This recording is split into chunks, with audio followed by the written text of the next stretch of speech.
Mesdames et messieurs, bonsoir. Bienvenue dans Le Monde aujourd'hui. On commence par les titres de cette édition.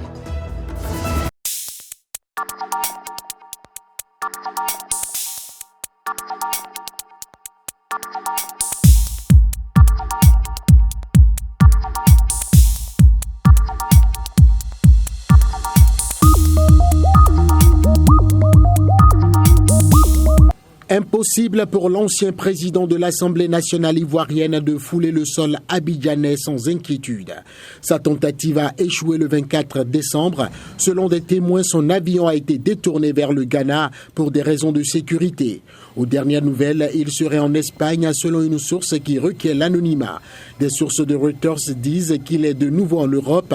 À Abidjan, il est accusé d'avoir porté atteinte à la sécurité nationale, de blanchiment d'argent et de détournement de fonds publics.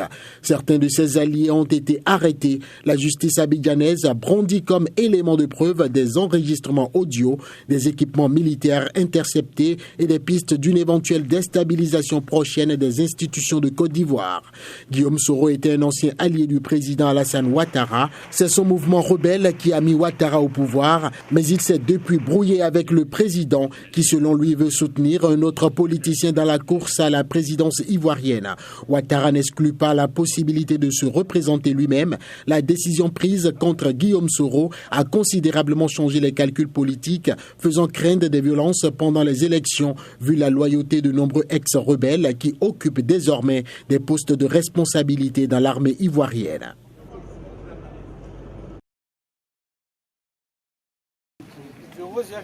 Ce seigneur de guerre, autoproclamé général, s'est rendu au FARDC avec 84 combattants et une dizaine d'officiers.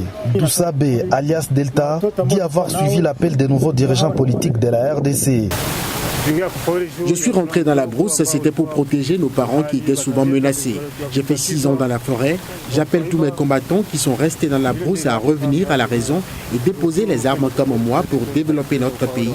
Ici, j'ai 12 officiers et 84 combattants. Depuis le début de cette année, plusieurs seigneurs de guerre se sont rendus aux forces armées de la RDC avec des fois quelques armes et hommes de troupes. Au dernier trimestre de l'année en cours, l'armée fait état de 6 grands chefs de guerre neutralisés, plusieurs autres capturés et plus de 300 armes récupérées. Mais aussi, nous continuons à mener des actions militaires de grande envergure. C'est cette pression-là qui a fait qu'aujourd'hui, le général autoproclamé Doussabé Delta puisse se remettre entre les mains des forces armées de la République démocratique du Congo. Ils seront tout de suite acheminés au centre DDRRR et là, il y a certainement ceux qui vont choisir pour continuer avec l'armée et ceux qui vont choisir soit pour redevenir civils.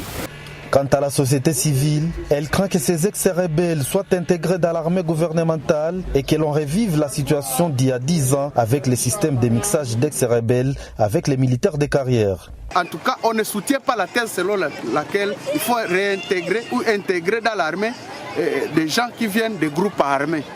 Ils doivent rester à la maison, les observer pendant 2 ans, 3 ans. Après, chacun pourra rédiger sa demande d'intégration au sein de l'armée et suivre le cursus normal de formation. Il n'est pas question d'amener des gens et qui disent non, je suis venu général, je dois être général. Non. Actuellement, plusieurs villages dans les territoires de Massissi, Walikale, Rutshuru et Lubero restent toujours sous l'emprise des groupes armés. L'armée congolaise, à la 34e région militaire, promet d'intensifier la pression sur tous ces groupes armés à travers l'opération Sokola-Day en cours ici au Nord Kivu. Charlie Kassereka pour VOA Afrique Goma. Ankara a conclu il y a un mois 2 accords avec le gouvernement libyen d'union nationale, le GNA, qui est reconnu par la communauté internationale, l'un sur la sécurité et la coopération militaire et l'autre sur les frontières maritimes en Méditerranée orientale. L'armée nationale libyenne du maréchal Khalifa Haftar, qui tient la partie orientale de la Libye, mène une offensive en direction de Tripoli depuis avril dernier avec le soutien de la Russie, de l'Égypte et des Émirats arabes unis. Ils aident un seigneur de guerre Quant à nous, nous soutenons le gouvernement légitime du pays et acceptons son invitation. C'est ce qui nous différencie. Le ministre de l'Intérieur du GNA a toutefois déclaré à Tunis que son gouvernement n'avait pas encore demandé à la Turquie d'envoyer des troupes. Pour Fatih Bachaga, si la situation s'aggrave, le GNA aura le droit de défendre Tripoli et ses habitants. Nous soumettrons une requête officielle au gouvernement turc pour nous soutenir militairement et chasser les forces mercenaires, dit-il. Le gouvernement d'Ankara envoie déjà des armes au GNA malgré l'embargo de l'ONU. Pour des observateurs, un déploiement de soldats turcs sur le terrain est susceptible d'aggraver le conflit alimenté par des puissances régionales rivales, un conflit qui déchire la Libye depuis la chute du régime de Mouammar Kadhafi en 2011. Voilà. Vous êtes sur Le Monde aujourd'hui. On va parler santé comme tous les jeudis avec notre collègue Mouhamadou Oumfa, qui se trouve aujourd'hui à Yaoundé au Cameroun. Je ne sais pas s'il est connecté. Mouhamadou, voilà, je vous vois. Bonsoir. Bonsoir, John. Alors, en ce dernier jeudi de l'année 2019, nous allons aborder quelques sujets majeurs qui ont fait l'actualité de cette année dans le domaine de la santé. Et on va commencer par l'épidémie d'Ebola en RDC. Exactement, John. C'est un sujet qui aura incontestablement marqué l'actualité cette année. C'est la 10e épidémie de cette maladie qui a frappé la République démocratique du Congo. Mais en plus d'avoir franchi la barre des 2000 morts, cette épidémie aura été singulière à plusieurs titres. D'abord, c'est une épidémie qui est localisée à l'est de la RDC, l'est de la RDC qui est une partie du pays déstabilisée depuis plusieurs années. Différents groupes armés qui opèrent dans la région. D'ailleurs, plusieurs agents de santé assurant la réponse ont été tués alors qu'ils avaient été déployés pour effectivement combattre l'épidémie. Alors, il y a aussi une forte résistance à la vaccination et à la prise en charge dans les centres de traitement d'Ebola qui sont considérés comme des mouroirs ou des endroits dans lesquels on transmet des maladies aux gens, des reçus qui n'ont pas Voilà. Cette épidémie permettra ça. Voilà, on vous entend parfaitement et vous parlez donc de cette épidémie et des autorités congolaises qui ont introduit 2 vaccins fabriqués par les entreprises Johnson & Johnson et Merck.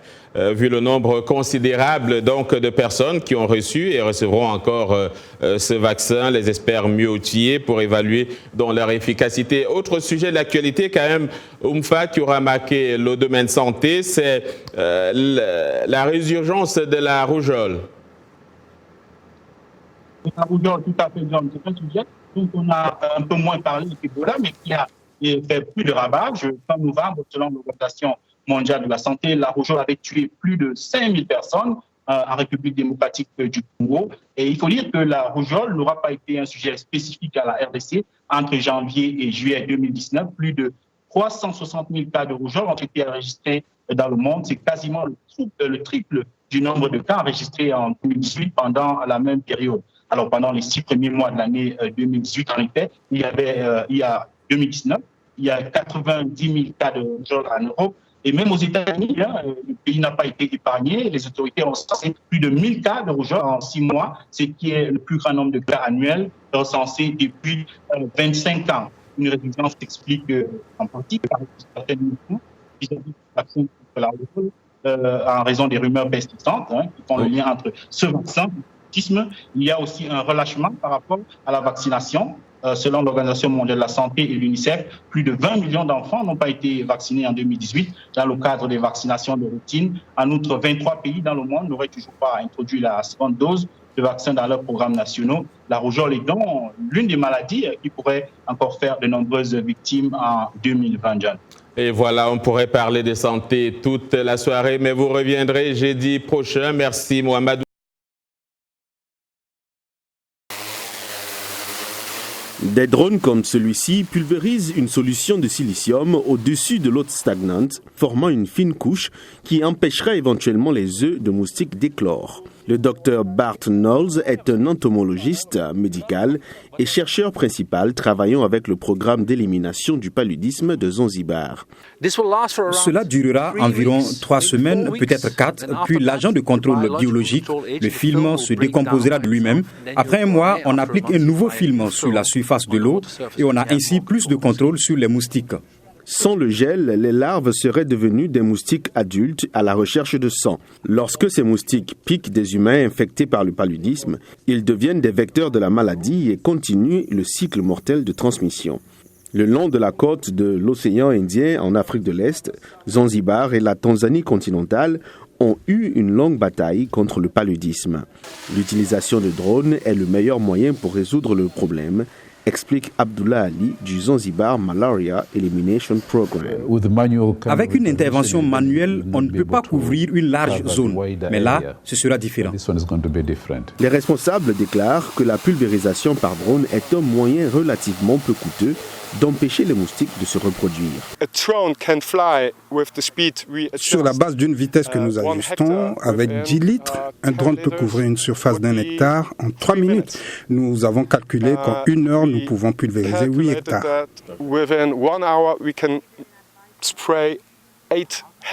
Cela équivaut à une surface de 8 terrains de rugby. Selon l'Organisation mondiale de la santé, Equatane EMF, le produit pulvérisé est sûr et efficace lorsqu'il est utilisé conformément aux instructions sur les étiquettes.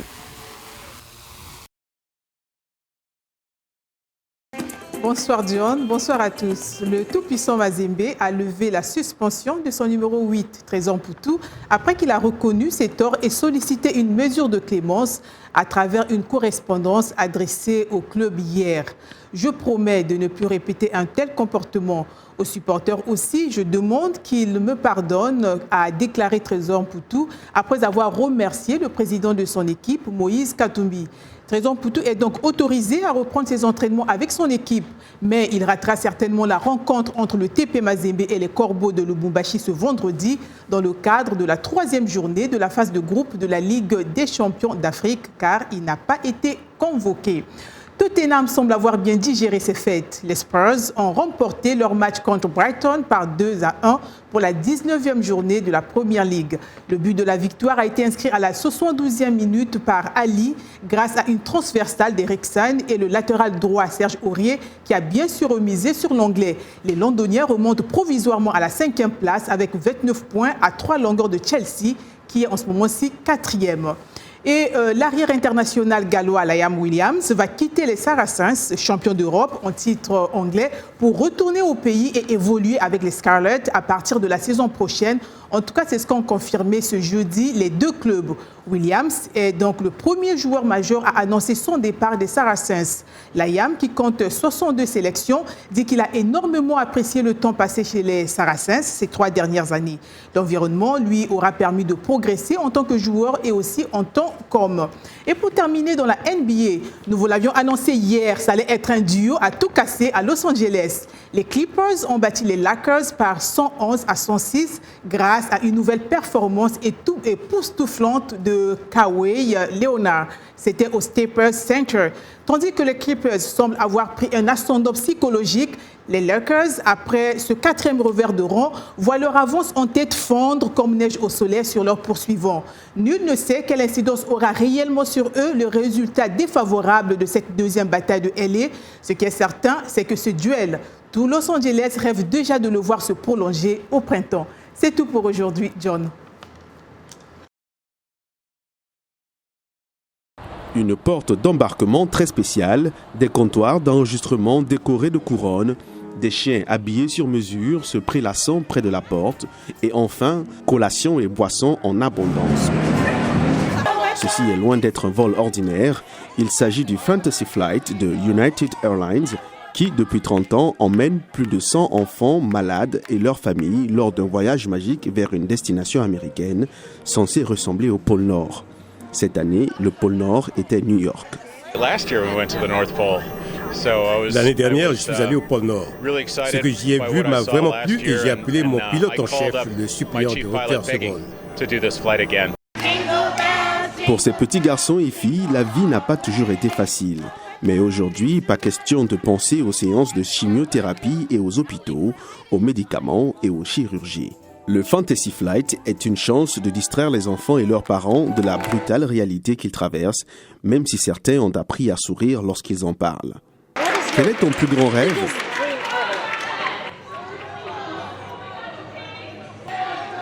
Guérir du cancer et ne plus jamais y penser. Pendant 1 heure, l'avion a survolé la ville de New York alors que les enfants écoutaient des chansons et des poèmes à bord, tous excités à l'idée de rencontrer le Père Noël au pôle Nord. À leur retour, dispatchers et employés de la compagnie aérienne se sont tous transformés en bonhommes de neige et en personnages de dessins animés. Leur accueil a rendu tout le monde, même les adultes, sans voix.